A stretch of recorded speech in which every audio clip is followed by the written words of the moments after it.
اللهم ارحمنا بالقرآن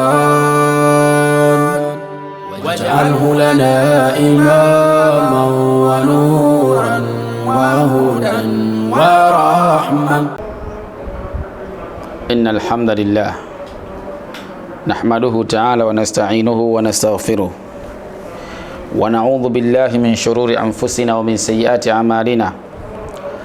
من يهده الله فلا مضل له ومن يضلله فلا هادي له. وأشهد أن لا إله إلا الله وحده لا شريك له وأشهد أن سيدنا محمدا عبده ورسوله وصفيه من خلقه وخليله. أشهد أنه بلغ الرسالة وأدى الأمانة ونصح الأمة وكشف الغمة. إخواني وأخواتي في الله، أحييكم بتحية مباركة من عند الله، ألا وهي سلام الله عليكم ورحمته وبركاته.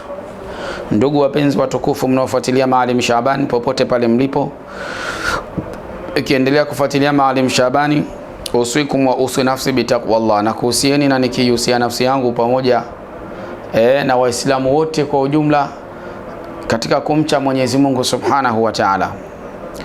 Ndugu zangu wapenzi watukufu,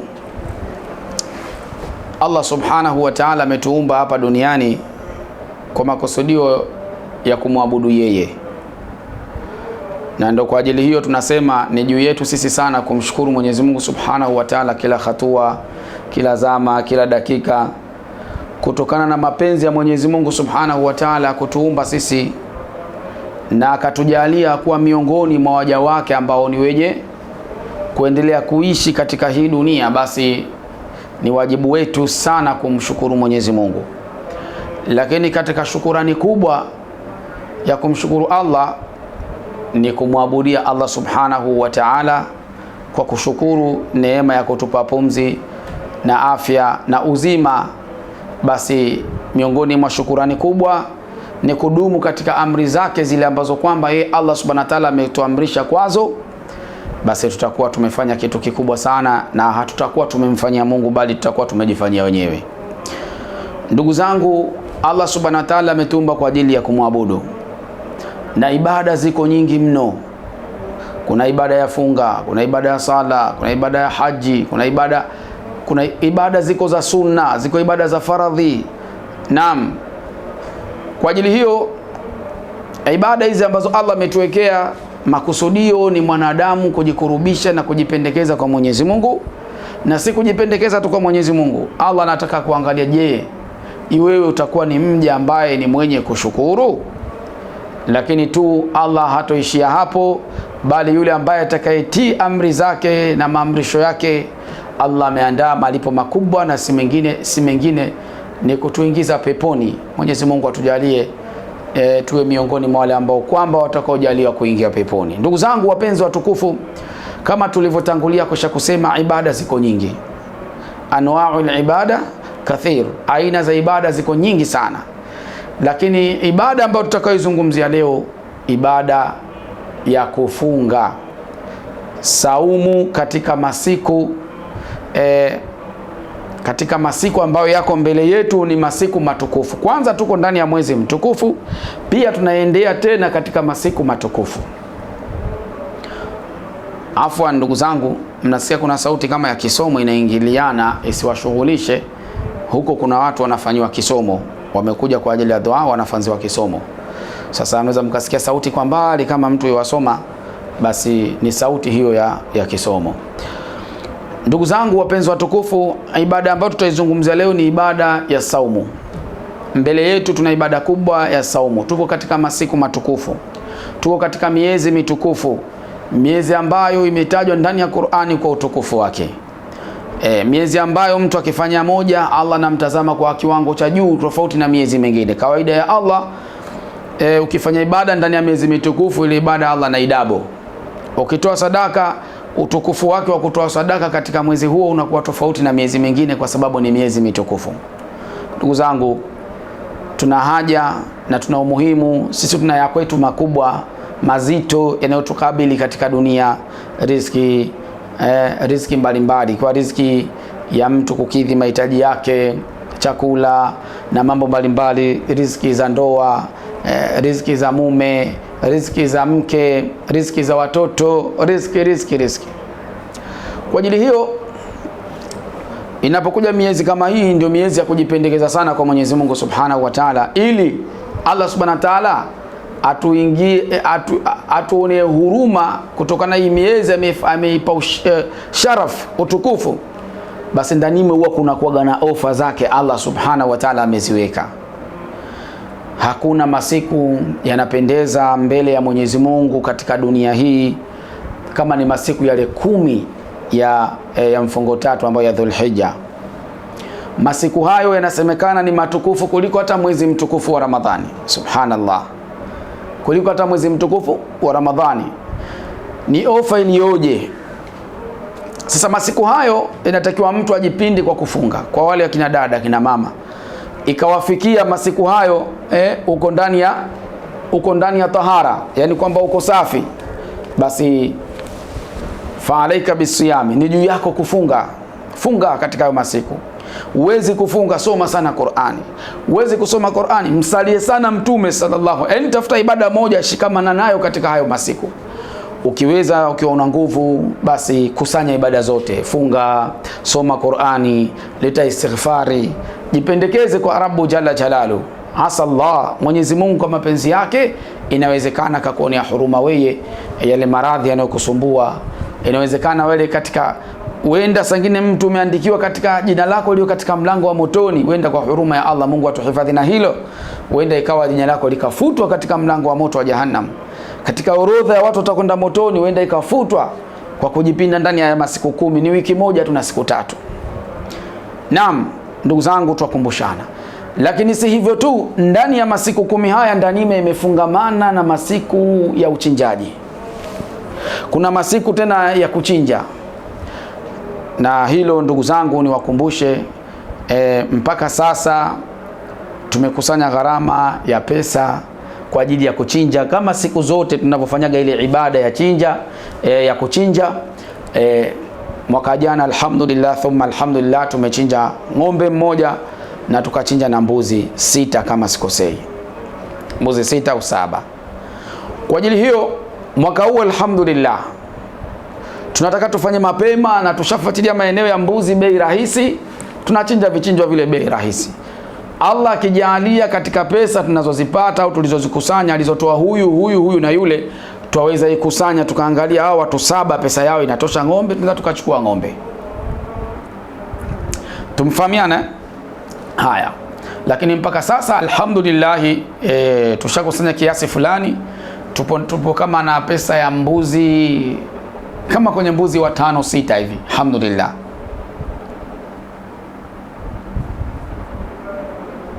Mbuzi wa 5-6. Kwa ajili hiyo hujachelewa bado. Tunataka ndani ya masiku 10 wale mbuzi tuwe nao, na ndio utaratibu huwa tunatumia kufanya yale masiku 10 wale mbuzi tunakuwa nao karibu, lengo na makusudio tusipate tena usumbufu, tuwe na uhakika mtu anapotoa chake kwa ajili ya kuchinja, basi ile jambo liweze kutimia. Alhamdulillah, yupo ndugu yangu mmoja jana juzi amenitumia pesa ya mbuzi 2. Walillahi alhamdu wal minna, na wewe hujachelewa. Hizi ndio sehemu za kumuomba Mwenyezi Mungu Subhanahu wa Ta'ala na kupitisha zile kupitisha na wewe mambo yako. Nyoya moja Allah analipa thawabu 100, sio mchezo. Jiulize, mkia una manyoya mangapi? Miguu ina manyoya mangapi? Mwili mzima utakuwa una manyoya mangapi? Hizi ni sehemu ambazo za kupitisha mambo yako na wewe unasema kumnongoneza Mwenyezi Mungu Subhanahu wa Ta'ala. Mbea Rabbi, na mimi na langu hili na chinja hapa kwa kutafuta radhi zako, lakini na hili. Mungu bana ni mwingi wa rehema sana. Allah sifa yake ni ukarimu. Allah sifa yake ni utajiri. Allah sifa yake ni kutoa. Allah ana sifa ya kupokea. Sifa yake Allah akiomba ndo anapenda, na asipoomba Allah anachukia. Allah hana sifa kama ya mwanadamu. Kwa ajili hiyo Allah ana sifa ya kiumbe. Kiumbe ukimwomba sana iko siku anachukia. Huyu naye afanye kazi kuomba tu. Lakini Allah anataka kila siku mnyanyulie mikono, ya Rabbi ya Rabbi ya Rabbi ya Rabbi ya Rabbi. Basi Allah anafurahi sana anapomwona mja wake anamuomba. Kwa ajili hiyo ndugu zangu wapenzi watukufu, nilikuwa nawakumbusha kwenye masala mazima ya saumu. Mtume sallallahu alaihi wasallam anasema sumu tasihu. Mimi nahusia sana watu wafunge, kwa sababu funga ni jambo kubwa. Mlipaji wake ni Allah subhanahu wa ta'ala, na malipo yake hajawahi kuainishwa. Malipo ya Qur'ani Allah anayasema, malipo ya sala anayabainisha. Naam, malipo ya ibada zingine Allah anazibainisha. Mtu mwenye kutoa zaka, akishatoa zaka sifa yake inakuwaje? Mali zake haziibiwi, hazidhulumiwi. Mtu mwenye kuenda hija, akimaliza hija, haji akishamaliza anatoka kule kana kwamba amezaliwa leo kutoka tumboni kwa mamake, na maana hana dhambi. Haya, mtu akitoa sadaka Allah anampa, akitoa moja Allah anampa 10. Tumefahamiana ndugu zangu? Lakini kwenye masala ya saumu Allah subhanahu wa ta'ala anasema mlipaji wa saumu ni mimi mwenyewe, na wala Allah hakusema kwamba nitakulipa kiwango hiki. Inaonyesha wazi malipo yake si ya kawaida. Kwa ajili hiyo mimi binafsi na wahusieni wale wenye nguvu na siha njema, tukusanye yote, tusome Qur'ani, tufanye istighfari, tumsalie Mtume sana, na tufunge na tuweke azma ya kuchinja. Ajili hiyo unacho chako cha kuchinja, kilete sasa hivi tukutie kwenye orodha ili tupate mbuzi kwa uwepesi. Kishengia lile 10 lile mbuzi unaweza kumnunua mpaka 300,000. Mwaka jana tu hapa tumekwenda pale mbuzi, sio mwaka jana, kwenye hii Eid tu ya Ramadhani, kwenye Ramadhani tu kuna mtu alitaka tutoe, alitoa sadaka yake, mbuzi amefika mpaka 250,000. Je, hii kwenye ndo wanajua kwamba mwezi huu watu wanachinja sana? Unaweza kaenda pale ambapo mbuzi huyo hapo 300,000 na anafika mbuzi mpaka 400,000 Vingunguti pale. Mimi nishaikwenda mbuzi 400,000, mbuzi huyu mbuzi. Sasa tupate gharama za mapema, na maximum tumesema mbuzi maximum gharama anaweza kuwa 180,000 mpaka 200,000. Huyu wa 180,000 mpaka 200,000, yani 200,000 maximum tumepiga mpaka mbuzi anatufikia hapa, gharama yake itakuwa ni 200,000. Kuna kumbeba, kuna mbebaji, maana kuna vibali, kuna lipia pale kwenye kile kijiji mtakachonyonua, kuna kibali pale mnalipia kwenye ofisi ya mtendaji, ili kuonyesha wale mbuzi nyinyi hamjaiba, mmenunua kwa halali. Wanawaandikieni na wanawagongea na muhuri, serikali ya mtendaji wa kijiji anawagongea na muhuri, mnapita nao kwa uwepesi, mnavuka nao kwa uwepesi, hakuna shida yoyote mpaka anafika hapa kwa ajili ya kuchinja. Inakuwa gharama ni kama hiyo 200,000. Kwa ajili hiyo wewe unayo, basi tuletee ili tuweze kukuchinjia inshallah. Sehemu zingine mnazoishi ndugu zangu, wahitaji hakuna, tuletee sisi tuwape wahitaji, ili siku ya Eid na wao wafurahi. Ndugu zangu wapenzi watukufu, hilo nilitaka niwakumbushe. Mtume sallallahu anatuambia sumu tasihu, fungeni mpate uzima. Inna a'tainaka al-kauthar fasalli li rabbika, swali kwa ajili ya Mola wako, wanhar, na chinja kwa ajili ya Mola wako. Kwa ajili hiyo ukichinja kwa ajili ya Allah, Allah atakulipa, na ni jambo kubwa. Ni hilo nitaka niwafikishie. Maushifa yapo, kashikashi ipo, ile subiani kila dawa inayoua majini. Sitaki nionyeshe hapa YouTube, wanasumbua, wanakuletea vitu vingi kukukwamisha tu. Basi YouTube wanatusumbua ukionyesha zile dawa. Kwa ajili hiyo subiani kila ipo, ile dawa ambayo inaoua majini, japo zimebaki chache lakini zipo. Maushifa yapo, kashikashi ipo, ile dawa ya limau mujarabu ipo, dawa ya kubatilisha uchawi ipo, na ile quwwatur rajul pia ipo, na dawa ile ya tulul umri ya kuongeza maumbile kwa wale wenye maumbile dhaifu pia ipo. Kwa ajili hiyo tunawakaribisheni sana Maalim Shabani Dua Center. Tuko hapa Mbande mwisho. Sina la ziada, niwatakia utazamaji mwema. Nyuma kamera akisimama vema Habibi Suleiman ibn Sultani, na msimamizi wetu wa vipindi ni Hamisi ibn Kimaka, akihakikisha mambo yanakwenda kwa weledi kweli kweli. Na mimi ni ndugu yako Maalim Shabani kutokea hapa Mbande, Maalim Shabani Dua Center.